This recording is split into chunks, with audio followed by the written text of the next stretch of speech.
High বন্ধুরা, সবাই কেমন আছেন? আশা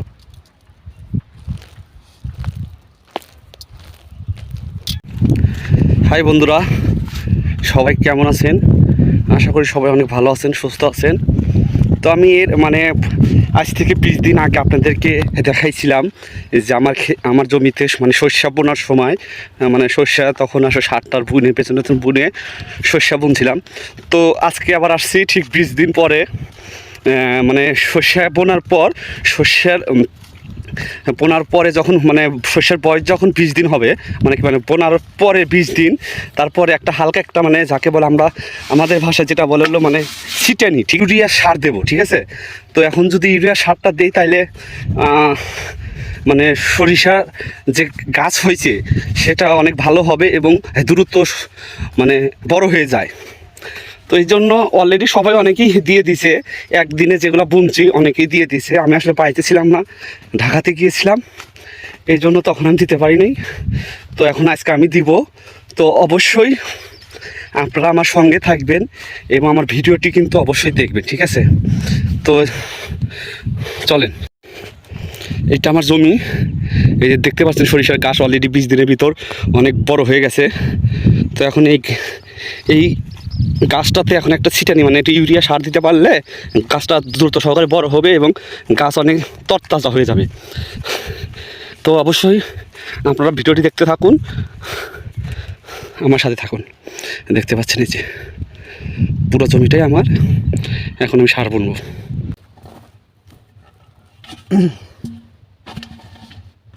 তো বন্ধুরা, আমি এই যে বস্তা থেকে বস্তা খুলে সার বের করতেছি। এই সারটা মনে করেন যে গাবলা ভিতর ভরে খেতে ছিটে নিব।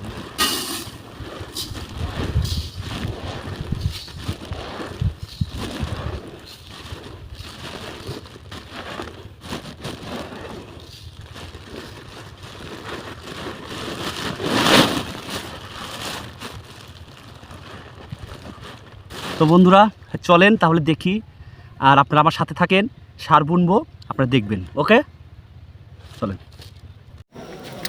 এই তো এখন আমি সার বোনার জন্য রেডি হলাম। তো ওই পাশে যে সার বোনার একটা নিয়ম আছে যে আমার যেন ডাইন হাতটা যেন আইলের পাশে থাকে। তো আগে আমি এটা জানতাম না। যখন আমার বাবার সাথে যখন সার বুনতে আসি তখন আমার বাবার সাথে একদিনই বলছিল যে যখন তুমি জমির যে পাশ থেকে শুরু করো তোমার যেন হাতের ডান পাশে তোমার আইল থাকে। এটারও নাকি একটা ইয়া আছে, ওইটুটে থাকলে যেন ক্ষেতের ইয়া পড়ে না, পাইপ পড়ে না যাকে বলে, তাহলে সারটা সারা জমিতে সমানভাবে পড়ে। এমনিতেই আমার এই একটা জমিটা অনেক বড় জমি, আসলে এই জমিতে সার বোনা অনেক কষ্ট হয়ে যায়, কারণ পাইপ পড়েই। আর পাইপ পড়লে হয় কি যে সার বোনাটায় যে এই সময়কার সার বোনাটা অনেক কঠিন হয়ে যায়। কঠিন হতে বলতে এই জন্য যে এক মুড়া যদি একটু বেশি পড়ে সারটা, ওইখানে আপনার যে গাছ আছে সরিষার সেটা বড় হবে। আর এক পাশে যদি একটু কম পড়ে যায় তাহলে ওইখানে ওই গাছটা ছোট হয়ে যাবে, ছোটই থাকবে। তো এই মনে করেন যে বিশাল এক সমস্যা। এখন যাই হোক বন্ধুরা, আগে তো আমি কখনো এগুলো কাজ করিনি। তো এখন যেহেতু নিজের কাজ বাবা তো নাই, তো এখন তো আমারই করতে হয়। হ্যাঁ, তো এই জন্য এখন ওই দেখা যায় যে একটু সার বোনার জন্য যদি আমি একটা কামলা নেই, কামলাকে 300-400 টাকা দেওয়ার চেয়ে আমি নিজেই বুনে ফেলি।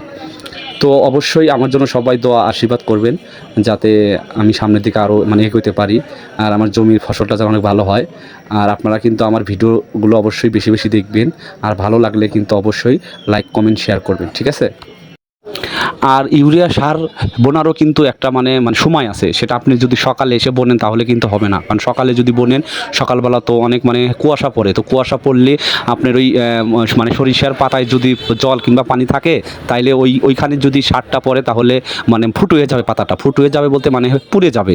তো এই জন্য যখন রোদ উঠবে, রোদ উঠে পাতার ওই আপনার পাতায় যে জল কিংবা পানিগুলো থাকে ওটা যখন পড়ে যাবে, ওই সময়টা এসে আপনার সারটা বুনতে হবে, তাহলে ফসলের জন্য অনেক ভালো। তো বন্ধুরা, আমার সার বোনা শেষ। আসলে আমি আমার জমিতে সার বুনলাম 20 দিন পর। তো আবার হয়তো 7-8 দিন পর এখানে আবার স্প্রে করব। তো আমি চিন্তা করছি যে এবার সরিষা বোনার থেকে শুরু করে সবই তো আপনাদেরকে দেখাইছি। তো একবারে শেষ পর্যায়ে পর্যন্ত দেখাবো, আপনারা শুধু আমার সাথে থাকবেন আর আমাকে একটু বেশি বেশি করে সাপোর্ট করবেন। তো সরিষা বোনার 20 দিন পর আমি আজকে সার বুনেতে গেলাম, শুধু ইউরিয়া সার, এটা যাকে বলে মানে প্রথম যে মানে ছিটুনিটা, সেটা দিয়ে থেকে গেলাম। তো এরপরে 1 সপ্তাহ পর এসে আবার স্প্রে করব, অনেকগুলো ভিটামিন দিয়ে ওষুধ দিয়ে স্প্রে করতে হবে। তো বন্ধুরা যাই হোক, আজকে ভিডিও এই পর্যন্তই। আবার 7 দিন পর আমি আবার যখন জমিতে স্প্রে করব তখন আবার জমির আর একটা ভিডিও নিয়ে আসব। তো অবশ্যই আপনারা আমার পাশে থাকবেন, সবসময় মানে সাপোর্ট করবেন আর বেশি বেশি করে কমেন্ট করবেন। সবাইকে অনেক ধন্যবাদ, সবাই অনেক ভালো থাকবেন, সুস্থ থাকবেন।